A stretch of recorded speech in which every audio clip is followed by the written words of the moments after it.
সবাইকে সুপ্রভাত এবং আজ আমাদের নতুন এই ক্লাসে অনেক অনেক স্বাগতম। আজকে প্রথম দিনে আমরা কোনো কঠিন পড়াবো না বা মুখস্থ করাবো না। আজ আমরা কেবল গল্প করব, মজার জিনিস জানবো এবং একে অপরকে চিনব। ঠিক আছে, শুরুতেই আমি জানতে চাই তোমার নাম কি? তোমার নাম? তোমার নাম? ঠিক আছে। আচ্ছা, তোমরা কি জানো আমরা যে পৃথিবীতে দাঁড়িয়ে আছি এটা এক মহাকাশের একটা বিশাল ভাসমান বলের মতো ক্রমাগত ঘুরছে।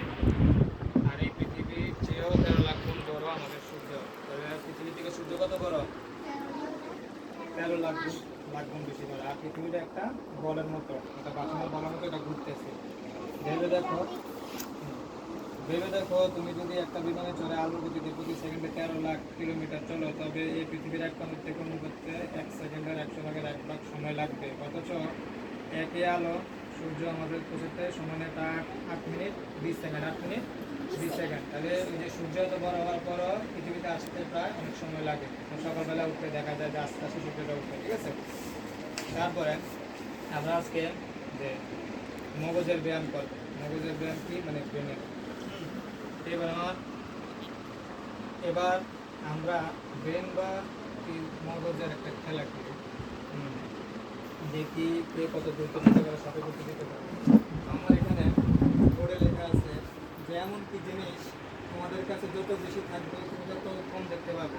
কে বলতে পারবে? যত বেশি থাকবে তত কম দেখতে পারবো আমরা। বলতে পারবে?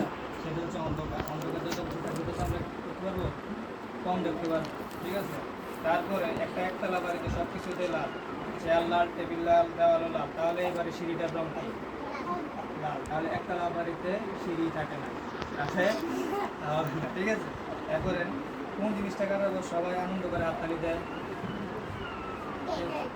জন্মদিনের কেক। ঠিক আছে, কেক কাটলে তো সবাই খুশি হয় না, জন্মদিনের কেক কাটলে কি হয়? সবাই খুশি হয়। আচ্ছা, আমরা প্রতিদিন কথা বলি, কিন্তু কখনো কি ভেবে দেখো সেই শব্দগুলো কোথা থেকে এসেছে? আমরা যে শব্দগুলো বলি, এরপরে যে কথা বলি, সেই কথাগুলো কোথা থেকে এসেছে কখনো ভেবে দেখেছো? ভেবে দেখো না। যেমন আনারস, আনারস কিন্তু একটা বাংলা শব্দ না। আনারস কি বাংলা শব্দ? এটা জানতে এর আগে কখনো জানতে না। আনারস একটা না, আনারস লিখে পর্তুগিজ একটা শব্দ। পর্তুগিজ থেকে এই ফলটা নিয়ে আসে, তখন তার নাম ছিল আনানাস। কি নাম ছিল? আনানাস। এখন যার থেকে আমরা এখন বলি আনারস। এবং আমরা যে অঙ্ক করি, অঙ্ক লিখে 1 2 3 4 বা 1 2 3 যে ব্যবহার করি, একে বলে আরবি বা ভারতীয় সংখ্যা পদ্ধতি।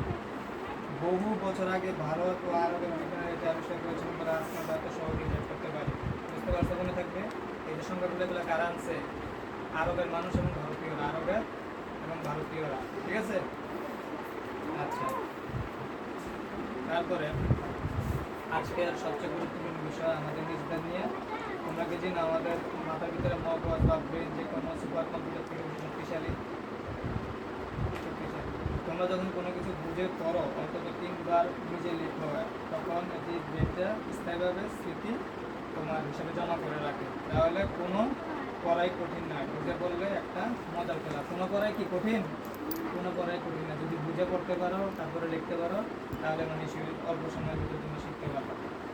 তো আজকের ক্লাসের মূল শিক্ষণীয় বিষয় হচ্ছে কৌতূহল। যে কোনো বিষয় দেখে কখনো ভয় পাবে না। কোনো জিনিস দেখে কখনো কি পাওয়া যাবে না? ভয় পাওয়া যাবে না। মনে প্রশ্ন থাকলে জিজ্ঞাসা করবে, এটা কেন হলো, কীভাবে হলো। আমার ক্লাসে ভুল উত্তর দেওয়াতে কোনো লজ্জা বা ভয় নেই। যে প্রশ্ন করার সাহস থাকে সে শিখতে পারে, যে প্রশ্ন করার সাহস থাকে সে কী করতে পারে? শিখতে পারে। আগামী দিন থেকে আমরা পাঠ্য বইয়ের প্রতিটি অধ্যায় ঠিকভাবে আমাদের